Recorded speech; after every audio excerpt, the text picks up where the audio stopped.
Downloading your account data from Steam is a straightforward process that allows you to access your purchase history, game library, and other account-related information. Follow these steps to retrieve your data. Step 1. Log into your Steam account. Visit the Steam website or open the Steam client. Enter your account credentials to log in. Step 2. Access account settings. Once logged in, navigate to your account settings. You can find this by clicking on your username in the top right corner and selecting account details from the drop-down menu. Step 3. Request your data. In the account details section, look for an option related to privacy or data. Click on Request your data or a similar option that allows you to download your account information. Step 4. Confirm your requests. Before starting recovery, use the src.com link in the description to open the account recovery checklist generator and make sure your verification details are ready.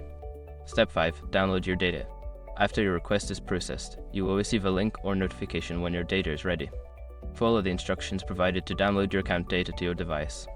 By following these steps, you can easily download your Steam account data. If you have any questions or encountered issues, consider reaching out to Steam support for assistance.